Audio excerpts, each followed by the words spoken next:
Tere! Mina olen Terje Vaikmäe, olen Excellendi vanemkonsultant.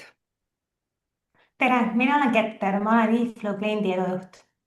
Ja mina olen Marike, Telema eFlow ja Matchflow tooteekspert. Täna me räägime ostuarvete automatiseerimise tasemetest. Teremal on palju tooteid ja täna räägime spetsiifiliselt just Telema eFlowst, mis on loodud selleks, et ostuarvete protsessi automaatsemaks muuta. Ja toome sisse ka Kruuli trükikoja, kes on sellel teekonnal juba aasta aega olnud ja saavutanud automatiseerimises päris märkimisväärseid tulemusi. Aga mis on üldse automatiseerimine ja kuidas seda mõõta? Telemas me oleme selle jaoks loonud 4-astmelise trepi ja ma tahakski siin juures küsida, millisel astmel teie oma ettevõttes olete? Teil kohe ilmub ekraanile üks küsimus.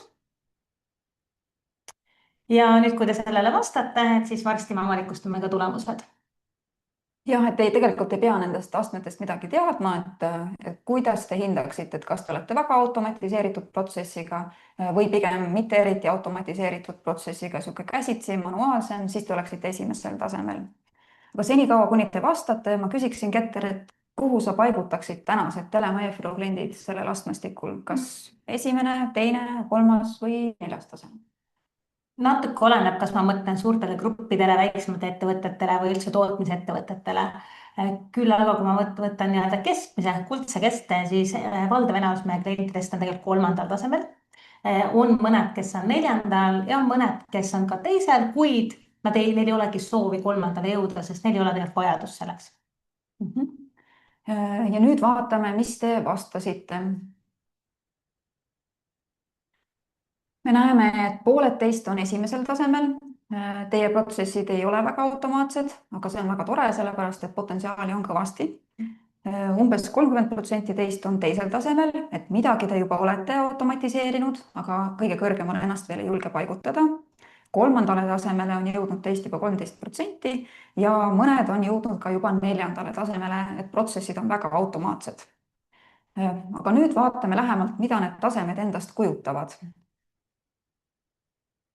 Esimene tase, see ongi see hetk, kui kõik arved on tegelikult paberkandjal. PDF-arved võivad küll tulla meili teel, aga need prinditakse välja.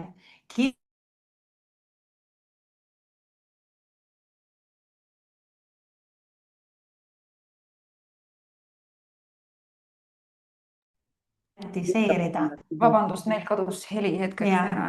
Nii, ühesõnaga esimene tase on siis see, kus PDF-arvetel liiguvad kõik paberi peal. Et raamatupidaja prindib välja arve, raamatupidaja jalutab laualt lauale, palub allkirja ja konteerib peale seda siis arve ja arhiiv läheb siis paberkandjale kausta tavaliselt kuskile kappi ja seal ta siis ootab 7 aastat, kuniks võib siis hävitada need dokumendid. Teisel tasemel tuleb juurde digiteerimine ja ka digitaalsed kinnitusringid.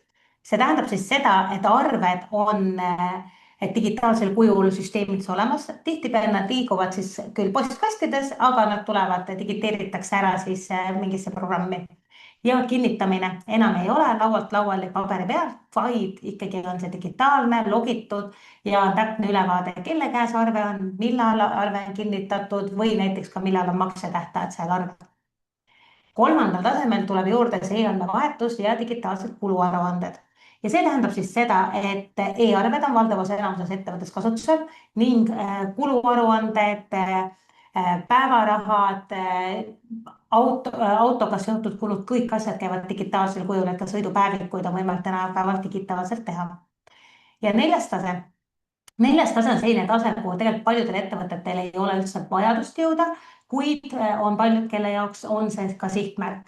See on see, kus ettevõte juba teeb tellimusi, ehk siis ta koostab PO-sid, kaup võetakse vastu, tehakse siis vastuvõtt süsteemi ja kui tuleb arve, siis 3-poolselt vaadatakse, kas vastuvad, kas arve ja kas siis tellimus läheb omavahel kokku ja kui need klapivad, et siis postitatakse arve.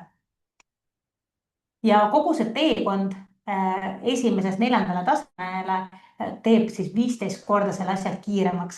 Et esimene tase, kus kõik käib alles paberi peal, raamatupidaja peab palju samme tegema, et allkirjad kätte saada ja 4. tase on siis see, kus tegelikult raamatupidajal on rohkem funktsioon kontrollida ja tegeleda erisustega. Ja selleks, et teil oleks lihtsam aru saada, kuidas siin astmestikul liikuda ühel tasemel teisele, siis kehastun mina raamatupidajaks. Ehk siis 50% teist ütlesid, et teie olete esimesel tasemel, et siis mina proovin võimalikult hästi teie protsessi ja teie olemust siis kehastada. Ja kui on mõni küsimus, mille ma jätan siis Ketterilt küsimata või mis teile selgeks ei saa, et siis palun küsige siis Q&A fooni käest ja siis me saame pärast nendele küsimustele vastata. Ja Ketterist saab siis konsultant, kes mind sellel teekonnal nõustab, sest mina oma esimeselt tasemelt kindlasti tahaksin liikuda täna vähemalt 3. tasemele. Praegu on meie ettevõttes selliselt, et kui arved sisse tulevad, siis nad tulevad meili teel enamasti, nad on PDF kujul. Mõni üksik arve, kui nad tulevad välismaalt, siis kahju tunnistada, aga nad siiski on veel paberkandi all, täitsa ümbriku sees. Ja siis need ma skaneerin, nii et kokku on kokkuvõttes ikkagi kõik mu arved PDF kujul. Et kui ma tahaksin nüüd liikuda esimeselt tasemelt teisele tasemele, Ketter, mis ma kõigepealt tegema pean? Kui me räägime nüüd arvete digiteerimisest, siis ma toon ka näite, et esimesel tasemel hetkel seda teil ei ole, 2., 3. ja 4. tasemel tuleb digiteerimise juurde. See on tegelikult kõige lihtsam asi, mida esmalt ära teha, on digiteerimine. Kui sul juba valdav enamus arved liigub küll e-maili teel, aga need, kes on nüüd veel postiga saadavad, nendega ma tegelikult soovitan ühendust võtta ja öelda neile, et palun edaspidi saatke need arved e-maili teel. Neil on see võimekus olemas, pigem on asi selles, et neile pole öeldud, nad ise ei tule selle peale ja mõnes riigis on tavaks veel saata paberteel kirju.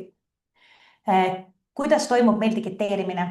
Tihtipeale on ettevõttel olemas oma arvete postkast, näiteks arved@ettevõtte.ee. Seejärel me anname teile oma Robini meiliaadressi ja kõik arved suunatakse automaatselt Robini emailile. Meie omalt poolt võtame selle PDF-i, mis tuleb, digiteerime selle ära. Kui sinna tuleb muid asju, mingeid pilte või näiteks Wordi dokumente, Exceleid, neid me ei digiteeri, küll aga kõik ülejäänud, mis on siis PDF-i kujul või kui PDF-iga on kaasas mõni manus, siis selle me toome ka kohale. Et see digiteerimise pool, see on tegelikult kõige lihtsam asi, mida ära automatiseerida. Selge. Kui PDF-arved saaks ära digiteerida, see oleks juba suur samme. Aga arved ikkagi ära ka kinnitama.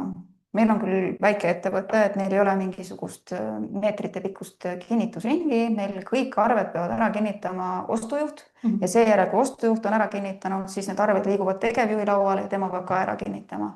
Nii et mina olen siis nagu siuke 3. ülevaataja raamatupidajana, et vähemalt 3 inimest kinnitab iga arve. Et kas see protsess jääb samaks siiski? See protsess, selles suhtes kinnitamise protsess, kui selline on väga hea protsess ja see on asi, mida tasub alles hoida. Kui minna natuke rahvusvaheliste standardi juurde, siis 2 kinnitajat, 4 silma printsiip on alati väga hea tava, et igal arvel oleks vähemalt 2 inimest, eraldi inimest, kes arve üle vaataks. Kinnitusringid e-flow süsteemis on elektroonilised. Raamatupidaja või keegi teine siis ettevõttest loob need kinnitusringid, need lepitakse kokku, mis järjekorras keegi kinnitab.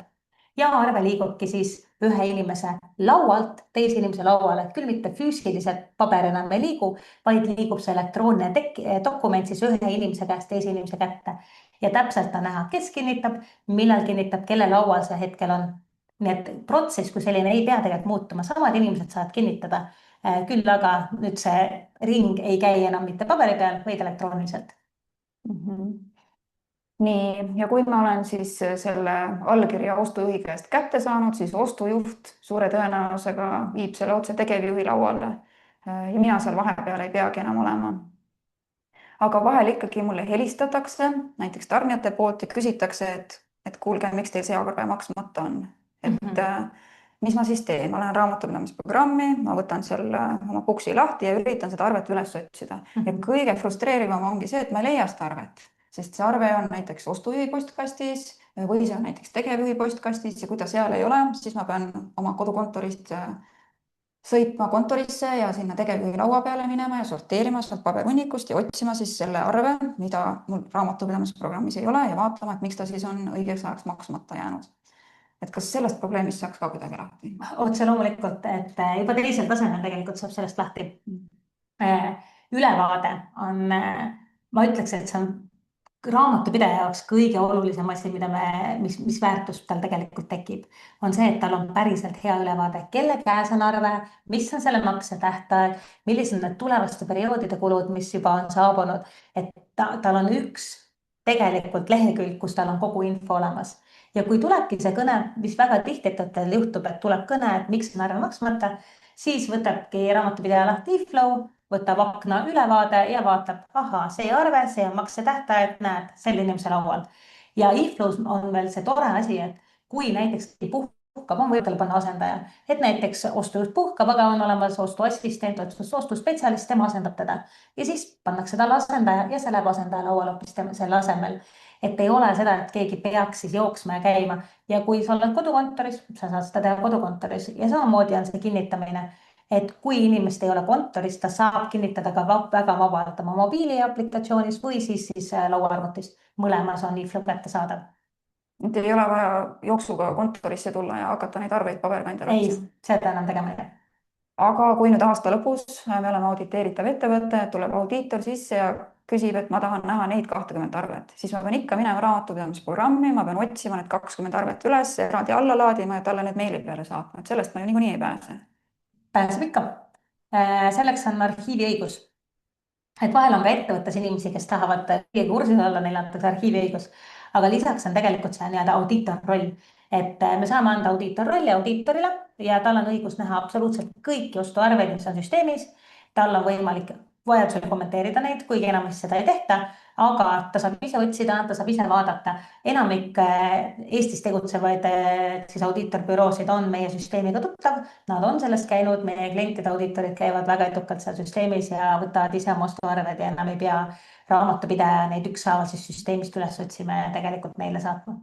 Et lihtsalt annan talle õiguse ja siis ta ise otsib oma need ostuarved sealt üles. Ja tegelikult, mis on nagu tore, et raamatupidajal on väga hea ülevaade ka sellest täpselt, mida on audiitor vaadanud, mis dokumente ta on avanud, et me logime kõik tegevused maha ja tegelikult on võimalik raamatupidajal minna süsteemi ja vaadata nii see kasutaja, mis arvet on vaadanud, mis kellaajal on vaadanud, et ka see ülevaade on olemas. Väga mugav. Aga kuidas teil on e-arvetega? Praegu meil ei ole üldse e-arveid, et kui ma rääkisin alguses, et kõik meie arved tulevad meili postkasti või siis päris postkasti paberkujul ja ma panen skaneerima, siis e-arveid me täna vastu ei võta. Kui ma mõtlen tagasi sellele, mis sa mulle esimese sammu juures rääkisid, et kõik arved saab ära digiteerida selles uue süsteemiga näiteks, milleks mulle neid e-arveid siis veel vaja läheb, ma ei saa aru. Otseselt e-arveid ei olegi vaja, küll aga e-arved on turvalisemad. Tänapäeval arvepettuseid esineb üha sagedamini ja me näeme seda kasvavat trendi. Küll saadetakse arveid, mida ei eksisteeri, ettevõtete poolt, mida ei eksisteeri või siis on olukordiga, kus võetakse mailbox üle, muudetakse PDF-i peale ära pangakonto number ja ettevõte vaatab, lihtsalt pangakonto on teine, ta maksab selline raha ära. Oli meil just eelmine nädal oli niisugune olukord, kus oli koolitusarve, mina küll vaatasin, et see on, et ei ole väga oluline summa, seal 500 €, tavaliselt meil koolitusarved tervele meeskonnale on palju suuremad ja olekski läinud ära maksmisele, kui ei oleks viimasel hetkel näinud, et see pangakonto on vale, et kui see selle riski ära võtaks, siis sellest oleks küll kasu. Ja, et ütleme e-arved iseenesest nii või naa maandavad riski, kuna e-arve liigub turvalist kanalit pidi otse siis tarn- ja raamatupidamissüsteemist läbi meie süsteemi siis eFlow'sse. Vahepeal ei saa keegi andmeid manipuleerida. Ütleme Euroopa Liidus üldiselt pangakontodega on natuke turvalisem, samas kui Inglismaale makseid teha, siis loeb pigem see pangakonto number, mitte saaja nimi, et neid omavahel ei võrrelda. Küll aga me ise toome välja ka erinevused, kui alusandmed on korralikult täidetud, seal on pandud pangakontod ja nüüd on arvel teine pangakonto, siis me toome selle sükse lilluksega välja, ütleme, et kui siin on erinevus. Et see on see kord, kus siis raamatupidaja või keegi teine saab vaadata üle, et miks on andmed muutunud, kas teid on teavitatud või see on pettuskatse. Et mul Buksil on seal tarnekaardil on märgitud, et see on pangakonto ja kui arve tuleb sisse, e-arve, siis ta kontrollib, et kas see on see sama pangakonto, mis mul Buksi tarnekaardil. Täpselt. Ja lisaks, mis e-arve suur eelis on ridade põhine informatsioon.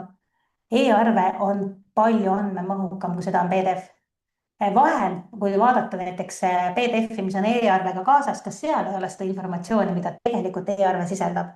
Kui võtta sellised kõige tavalised näited, mis meil on kütusearved, elektriarved, siis need arved on väga mahukad, seal on väga palju informatsiooni, aga PDF-i pealt, sa näed seda arvesummat ja rohkem tegelikult sa nagu ei näe sellist informatsiooni. Ehk siis e-arvel tuleb rida-realt. Väga hea näide ongi telefoni puhul, kus tihtipeale ettevõttel on 7, 8, võib-olla 20 numbrit. Ühel meie kliendil on 100 telefoninumbrit ettevõtte nimel ja kõik need 100 numbrit on jagatud ära kindlate osakondade vahel. Ja kui raamatupidaja seda käsitsi pidid ennem tegema, ta võttis selle arve ja ta hakkaski vaatama, oi näed, see number, see summa, see konto, see arve, see number. Ja see oli väga-väga ajamahukas töö. Ja see oli alles siin 6 aega tagasi, kus ma istusin kliendiga koos ja ütlesin, teeme nüüd e-flow's need protsessid korda, et enam ei pea raamatupidaja käsitsi tegema. Me lõime need reeglid ja nüüd süsteem saab ise aru, et kui tuleb see arvenumber, kui tuleb see telefoninumber, siis see telefoninumber panna sellele kontole ja siduda selle osakonnaga. Ja kõik see toimub taustal ja automaatselt. Enam ei pea raamatupidaja käsitsi neid asju tegema ja sisestama ja see oli tunde, mis me hoiame kokku selle mõne automaatse reegliga. Et kui ma praegu siis võtan, et arve tuleb sisse, mobiiliarve ja siis ma teen koopia eelmise kuu arvest, see on üsna sarnane on ju. Et ma tegelikult väga palju sinna aega võib-olla ei panustagi, aga et siis järgmisel korral, kui ma selle suudaks ära automatiseerida, see oleks täiesti juba konteeritud algusest lõpuni. Et kui sa teed hetkel pead süsteemis, mis on ka tavapraktika nii-öelda, siis sa pead ikkagi läbi käima ja vaatama, mis need summad on, et eriti kui sa jagad telefoninumbreid osakonniti, sa käid kogu arve ükshaaval läbi ja vaatad nii, kas see number on nüüd 14 eurot või see kuu on ta 37. Et kui need on näiteks parkimistasud või muud asjad seal muutuvad, et siis seda ikkagi peab raamatupidaja, kui ta isegi kopeerib arvet, peab käsitsi käima tegemas. Et see kogu töö ja vajab ka tegelikult e-arvega ära. Siis mis ma vahepeal jätsin mainimata on see, et lisaks ostuarvetele meil on natukene ka check. Meil ei ole palju inimesi, kes seal reisivad ja isiklikku sõiduautot kasutavad, aga seda natukene ikka on. Ja ma ütleks, et ma nagu panustan aega sinna menetlusse ja võib-olla isegi rohkem kui sinna ostuarve tavalisse menetlusse. Et kas siin ka mõni lahendus oleks, mis teeks elu kergemaks checkidega? Ja ikka, ikka on.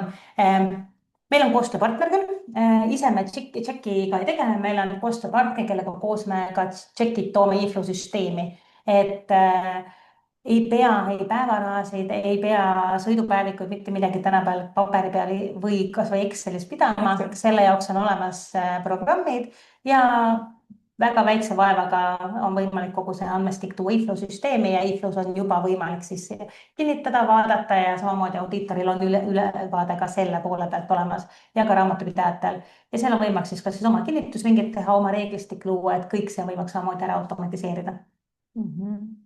Nii, meil on PDF ostuarved, meil on checkid ja millega ma veel tegelen, on kaubaarved. Et kui meil tuleb kaup, tuleb sisse, siis mina küll neid otseselt nii detailselt ei kontrolli, ma lihtsalt vaatan, et nad õigesti konteeritud saaks, aga laojuht on see, kes saab siis veokijuhilt näiteks selle saateleht arve või ta saab selle arve meili teel, siis ta prindib selle välja, võtab oma joonlaua, tal on selline ilus punane joonlaud. Ja siis ta hakkab siis rida-realt neid maha tõmbama, mis on otseselt tellimusega kokku läinud. Ja kui seal on mingisugused erinevused, siis ta märgib siis käsitsi selle erinevuse ja kui ta siis minu juurde toob selle paberi, et siis ma saan tegeleda sellega, et kus on mingid erinevused peale märgitud. Aga ta teeb seda ikkagi paberi peal, sest nii on nagu mugavam. Mis on arusaadav, sest sul on paberi peal palju lihtsam tihtipeale ülevaadet saada, kui ma olen näinud ka neid ekraane, kus on sellised näpujäljed jooksevad. Sest inimene käib mööda ekraani näppudega, seda joont jagamised tihtipeale raamatupidajate ekraanid ei ole ka kõige puhtamad.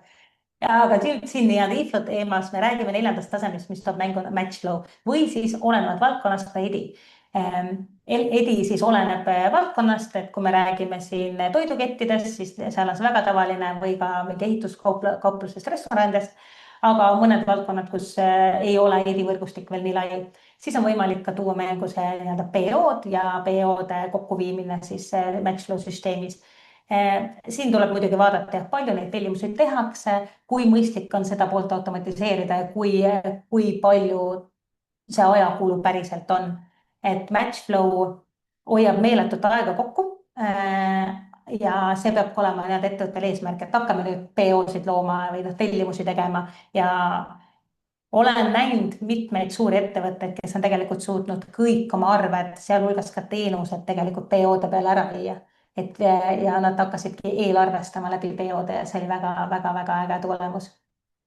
Ja võib-olla pooltele meie kuulajatest see võib-olla ei resoneeru, aga kindlasti on ka need, kes täna on seal võib-olla seal 4. tasemel, et siis nende puhul võib-olla oleks oluline kasutada juba ka automatiseeritud süsteemi, mis selle tellimuse kokku viib. Ja täpselt, et sa ei pea käsitsi enam tegema, et Matchflow eelis ongi see, et me toome need PO-d ära, me vaatame ära, kas on vastuvõtt olemas ja võrdleme ka arve infoga, siis peab muidugi olema kas digiteeritud ridade põhiselt või siis e-arvena, ideaalselt e-arven, sest see on detailsem ja see on võimalik vaadata, et kas need omavahel kokkusuliselt lähevad kokku ja need asjad on rohelised korras ja need, mis on siis probleemidega, need tuuakse ilusti punasega välja, et neid tuleb vaadata, et kas on okei asi, kas ma tegelikult tahtsingi vähem saada ja muudetakse siis tellimust või siis võetakse siis nii-öelda ka mingi lisakulurida.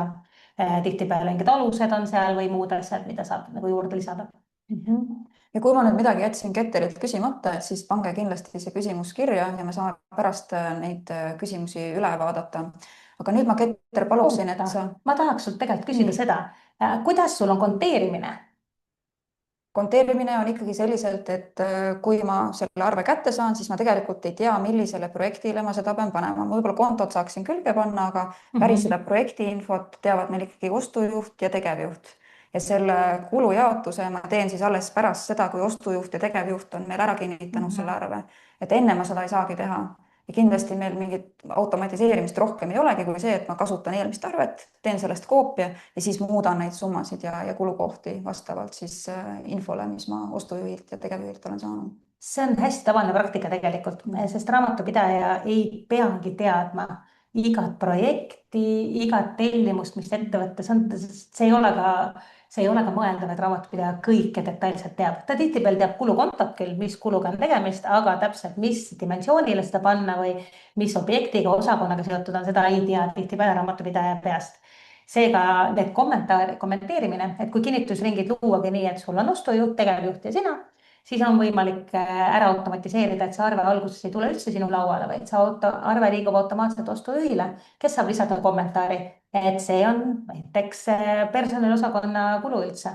Ja siis vaatab selle tegevjuht üle, kes täpsustab midagi ja see arve lõpuks jõuab sinu lauale, kus sa siis täpselt näed, et nii, see on see kulu, ma konteerin selle nii. Kui sul on ikka veel küsimusi, sa saad selle suunata tagasi ostujuhi lauale või tegevjuhi lauale ja saad küsida lisaküsimused süsteemi kaudu. Ja lisaks on võimalik mõnedel puhul, kui me võtamegi niisugused üldarved nagu mingi valveteenused, telefonid, mõned lepingud, mis on, neil on võimalik luua juba nii-öelda reeglistik. Ehk siis, kui arve tuleb sisse, automaatne konteering rakendub ja sa saad lõpus üle vaadata, et kas see on see, kuidas see konteeritud peaks olema, kas see on midagi seal muutunud või sinu poolt on lihtsalt vajutad nuppu kinnita, et sa ei pea ka kopeerima enam käsitsi kuskilt. No kui sa nii väidad, näita. Ma näitan.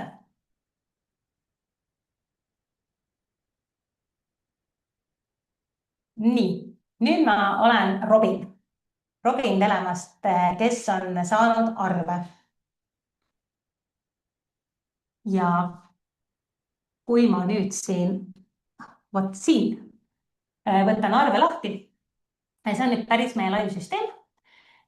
Ja kui ma võtan arve lahti, siis ma näen, ma teen natuke väiksemaks, see on paremini näha. On näha, et see arve on olnud Tiina Törnelil, kuid Tiina on vahel jäetud, sest tal on määratud alampiir. Tihtipeale on ettevõttes niimoodi, et on teatud inimesed, kes tahavad näha näiteks ainult suuri arveid, sest neil ei ole vaja vaadata 43 eurost kontoritarvikut arvet. Siis on Jaak Pääsukese laual ära olnud, sees on see Liin Dion vahele jäetud Darth Vader ja nüüd see on minu käes. Mida ma näen raamatupidajana näiteks, et lõpus on siin kulujaotus kulureegliga juba küljes. Ma ei pea seda kulu ise jaotama.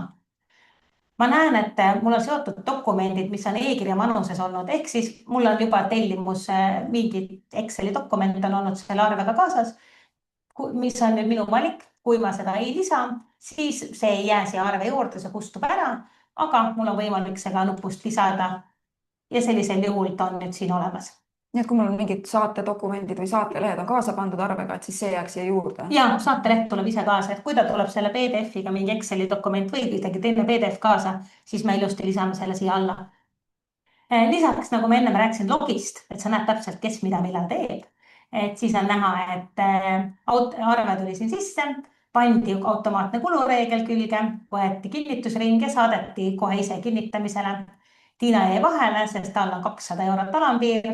Jaak Pääsuke kinnitas ära, Celine Dion jääb vahele, Darth Vader jääb vahele ja nüüd see on minu käes ja mina olen nüüd lisanud ka selle dokumendi.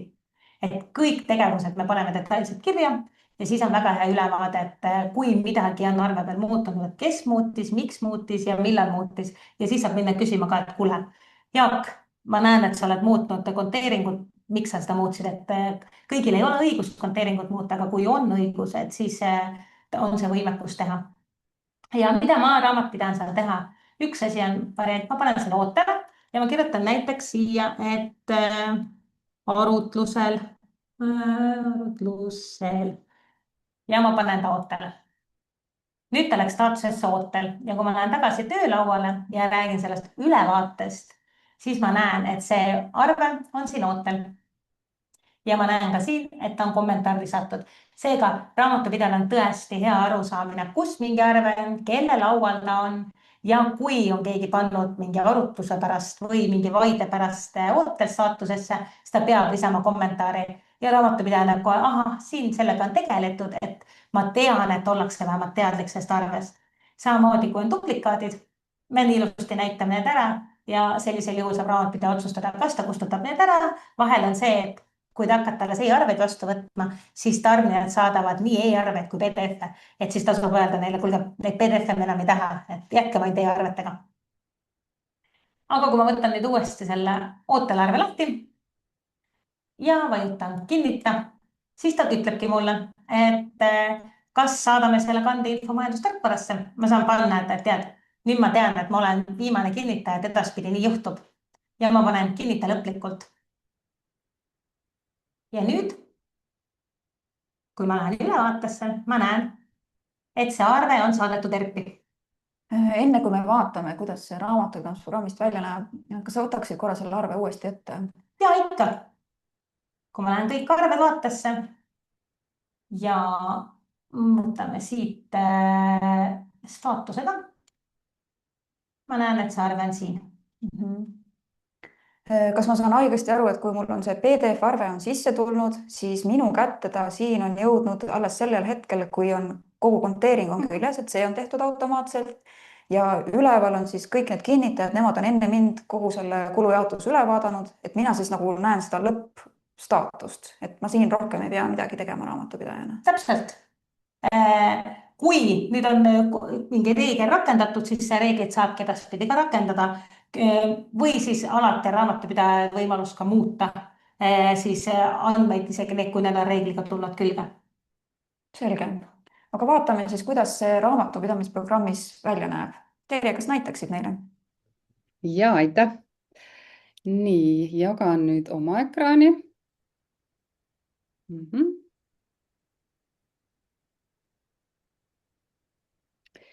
Ja nii, minul on näidata päris vähe, sest kõik töö ongi tehtud. Et Excellent Booksi poole pealt on sul siis rõõm lihtsalt need ostuarved vastu võtta. Näitan ka seadistuses kahte nüanssi, kuna kogu see kinnitamine, kontode määramine, objektide määramine on juba tehtud. Siis pane peale siia linnuke tarne e-arve automaatne kinnitamine, siis nad tekivad sulle kohe ostuarvete registrisse. Ei ole vaja neid selle eraldi käia koostamas tarnija e-arvetesse.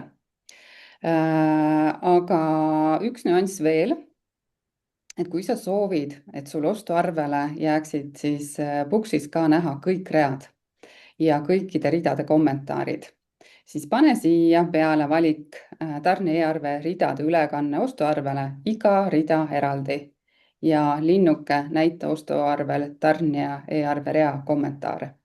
Et need käivad kahekesi koos. Et kui sa tahad, et nad oleks sul iga rida eraldi, on võimalik ka summeerida, et kui sa ei taha siin programmis neid eraldi näha, et siis sina vali ühe summeeritud reana tarnija kulukontoga. Mis siis programm teeb? Ta summeerib kõik kontode ja objektide lõikes kokku. aga minul on pandud siis iga rida eraldi. ja võtangi lahti siis ostuarvete registri, kuhu ostuarved tulid siis sisse, kui sa kinnitasid või juht neid kinnitas, kui viimane kinnitaja oli kinnitanud, nad tulevad sulle ilusti kohe automaatselt ostuarvetesse. nii, ja võtan lahti sellesama ostuarve ja näen, et ilusasti on tulnud peale kõik vajalik.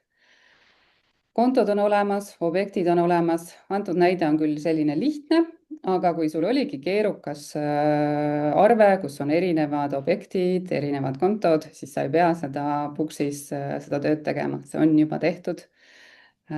ja programmis on siis see ostuarve ilusasti olemas. manuses on kaasas siin kõik ostuarve manused ja nad tulevad siis kinnitamata kujul sulle programmi.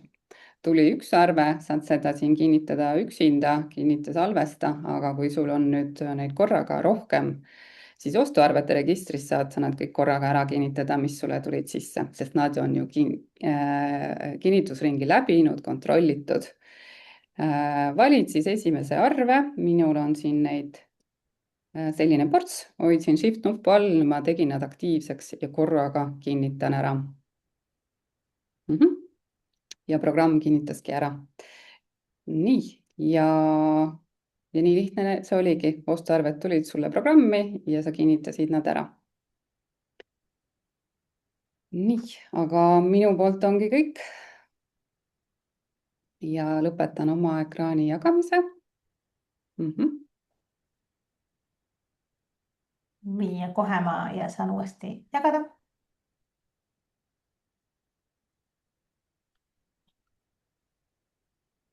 üks moment, ma teid õige hakata.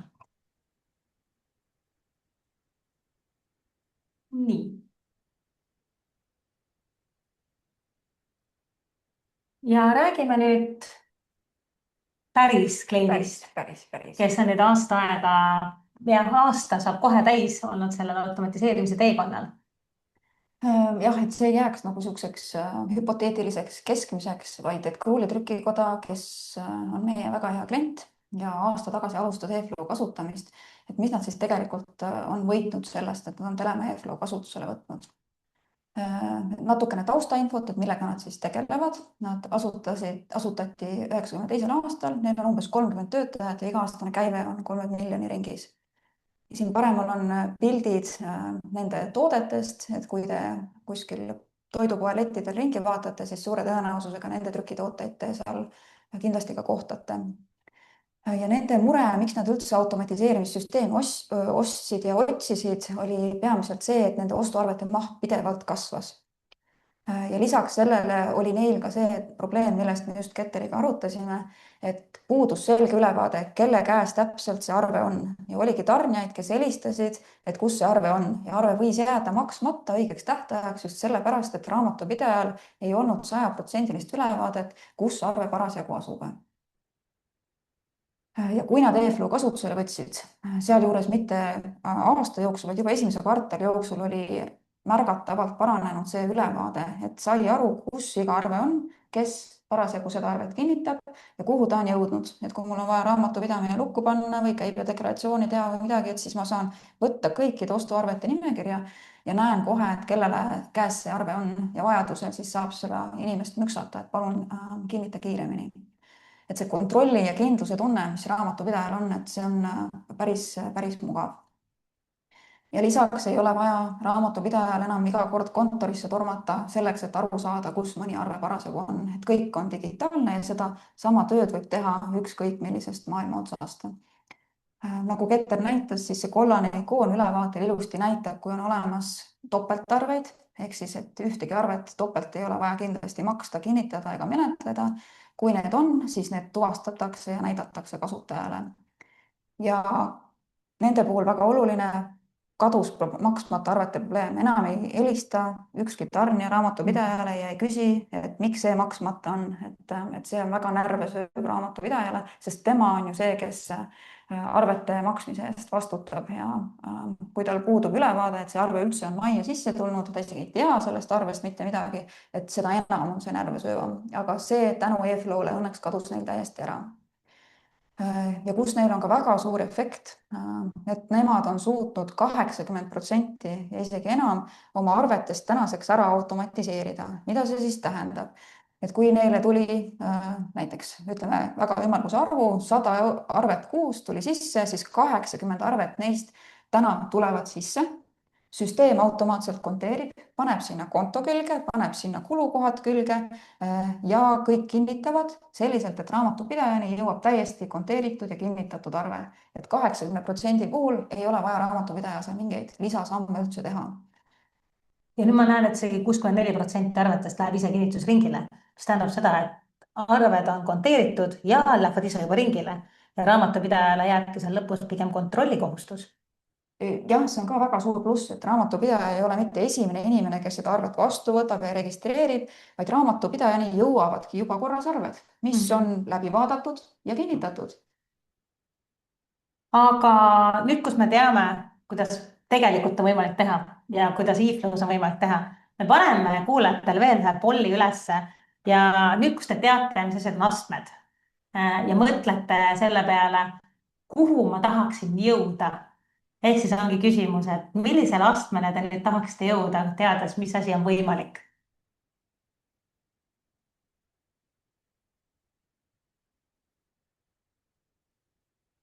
Ja samal ajal, kui te vastate, me kokkuvõttes tahaks mainida seda, et iga ostuarvete protsessi on võimalik mingil määral automatiseerida.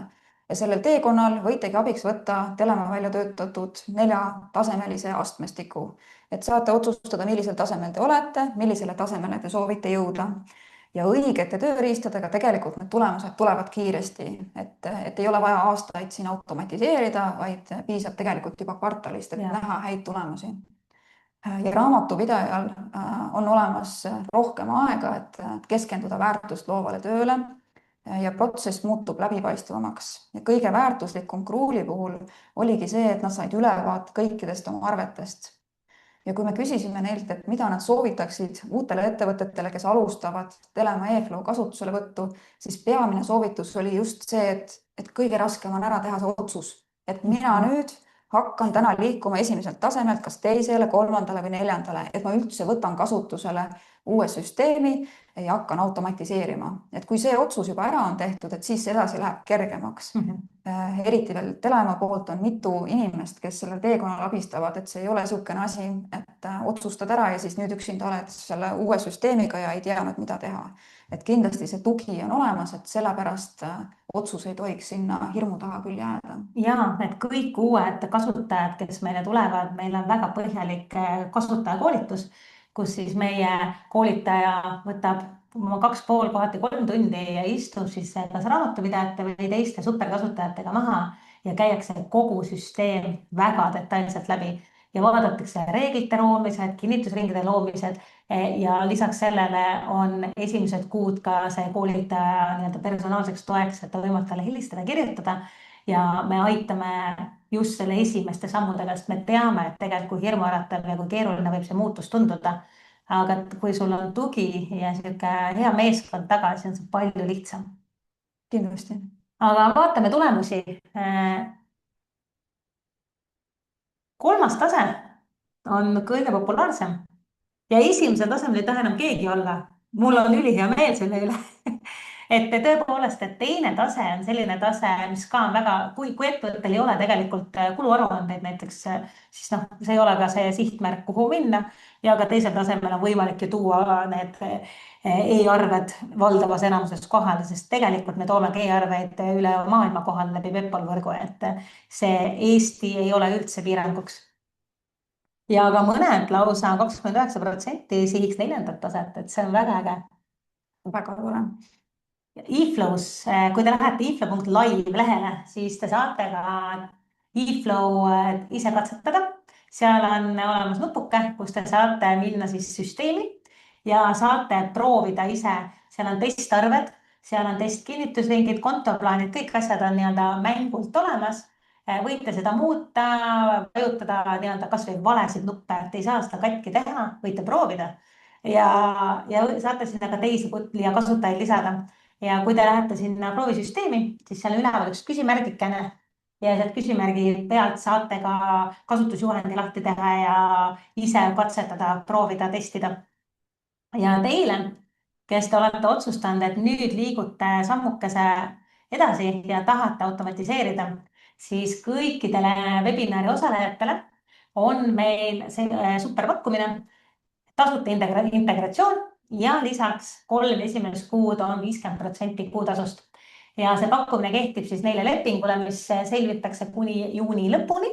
Ehk siis tehke see otsus, otsustage automatiseerida, otsustage vabastada raamatupidajate ja kinnitajate aega ja lähme sellele teele koos. nüüd oleks õige aeg võtta need küsimused, mis te olete meile saatnud. Vaatame need läbi ja nii palju, kui me jõuame ja saame, proovime koos teiega vastata. Küsiti, et kas ostuarve seotakse ka laos sissetulekuga. Jah, aga Terje, kas sa soovid? Ma saan aru, et see küsimus pigem puudutab vist Puksi, kuna laosissetulekud on Puksis. Et see seose tekitamine on täitsa võimalik.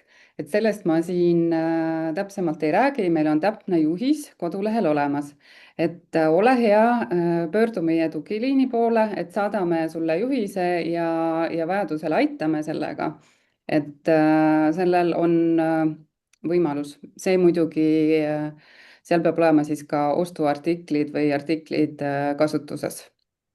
Et iseenesest Puksi poole pealt on see seos võimalik tekitada. Ja praegu rohkem küsimusi ei paista olevat. Sellisel juhul me täname, et te võtsite selle aja, õppisite uut automatiseerimise kohta ja me loodame, et te võtate julguse kokku ja asute automatiseerimise teekonnale. Tegelikult see on äge teekond. Suur-suur aitäh kõigile. Minul oli ka väga-väga huvitav, et sain kõvasti targemaks. Et kui Excelendi poole pealt on küsimusi, et siis kindlasti pöörduge meie tugiliini poole, aitame, et kuidas need seadistused on ja kuidas täpselt kasutamised on, et julgelt võtke meiega ühendust. Ma näen siin ühte kommentaari laoartiklite puhul, et laoartiklite puhul on siis see EDI lahendus, mida kasutada. Et see ei ole eFlow, vaid pigem on siis nähtavasti EDI lahendust vaja kasutada. Sellest me täna ei rääkinud, see on eraldi pikem teema, et selle kohta on meil siis nähtavasti ka koos tulemas eraldi webinar. Et seal on väga mõistlikud ja head valikud, mida tasub kasutusele võtta, et täna me sellest ei rääkinud. Aga praegu tundub, et on kõik küsimused otsas. Kui neid tekib, andke teada, oleme olemas. Et suur-suur aitäh kõigile minu poolt. Ja aitäh! Kõike head!